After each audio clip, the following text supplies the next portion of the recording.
What do you do when the person you once loved walks into a courtroom, cradling a baby, and claims it's yours just to tear your world apart? James stood in the sterile glow of the courtroom, his tie slightly askew, his hands clammy as he gripped the edge of the table. The air was thick with the weight of finality. 2 years of marriage, countless arguments, and a slow unraveling of love had led to this moment, the divorce hearing. He thought he was prepared. He'd rehearsed his arguments, memorized the asset division, and steeled himself for the cold indifference in Laura's eyes. But nothing could have prepared him for what walked through the door. Laura entered, her heels clicking sharply against the polished floor, her face a mask of calculated calm. In her arms, she held a baby. A baby. The room seemed to tilt as James's breath caught in his throat. The child, no more than 6 months old, cooed softly, oblivious to the storm brewing around it. Laura's attorney leaned in, whispering something, and she nodded, her gaze locking onto James with a flicker of triumph. The judge, a stern woman with graying hair, raised an eyebrow but said nothing. The silence was deafening. James's mind raced. A baby? They hadn't been together in over a year. The math didn't add up.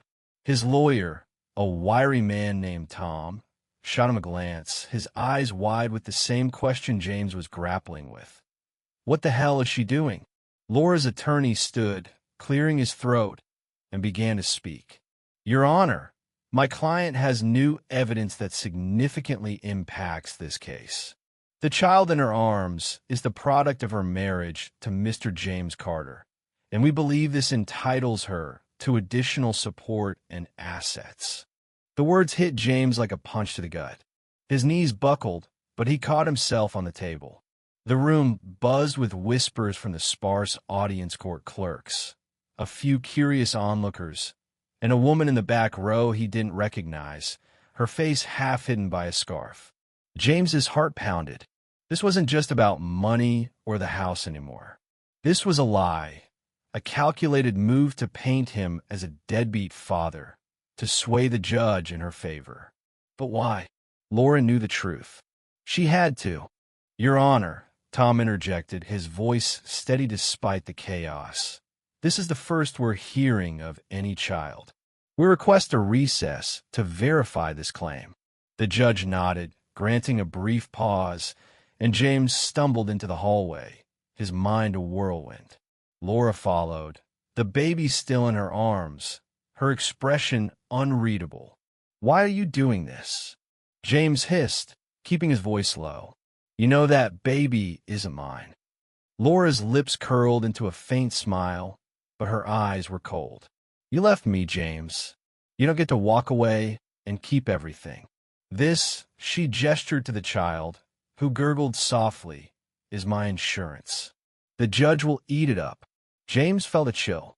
This wasn't the woman he'd married, the one who'd laughed with him over late-night pizza and dreamed of a future together. This was someone else, someone desperate and ruthless. The recess ended, and the hearing resumed. Laura's attorney presented a birth certificate, the father's name listed as James Carter. The document looked real too real. James's stomach churned. How had she done this? He'd been meticulous, cutting contact after their separation, focusing on rebuilding his life. There was no way. Tom leaned over, whispering, "We'll demand a paternity test. This won't hold up." But James wasn't so sure. Laura's confidence unnerved him. She'd planned this, down to the last detail. Then came the twist. The woman in the scarf, who'd been sitting quietly in the back, stood and approached the bench. Your Honor, I need to speak, she said, her voice trembling but firm. The judge frowned but allowed it. The woman removed her scarf, revealing a face lined with exhaustion but fierce with determination. My name is Sarah Miller, she said. That baby is mine. The courtroom erupted in murmurs. James's head snapped toward Laura, whose composure faltered for the first time. Sarah continued, her voice gaining strength. Laura approached me 6 months ago. She offered me money to borrow my daughter, Emily, for this hearing. She said it was to secure her future, that it wouldn't hurt anyone. I was desperate. My husband left us, and I couldn't pay rent. But I can't let this go on. That's my child, and she's not a pawn. Laura's face drained of color. The baby Emily began to fuss, and Sarah instinctively moved toward her, but the bailiff stepped in. The judge's voice cut through the chaos. "Mrs. Carter, is this true?"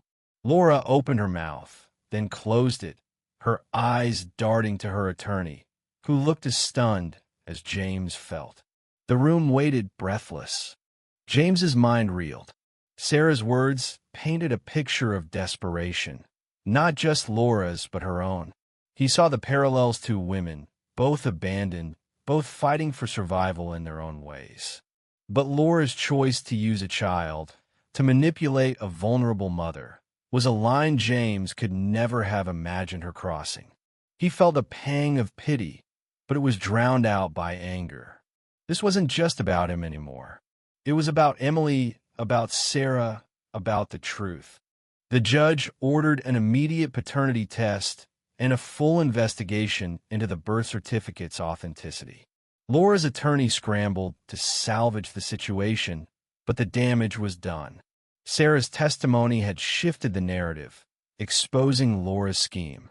As the hearing adjourned for the day, James approached Sarah, who was now holding Emily, soothing her with soft whispers.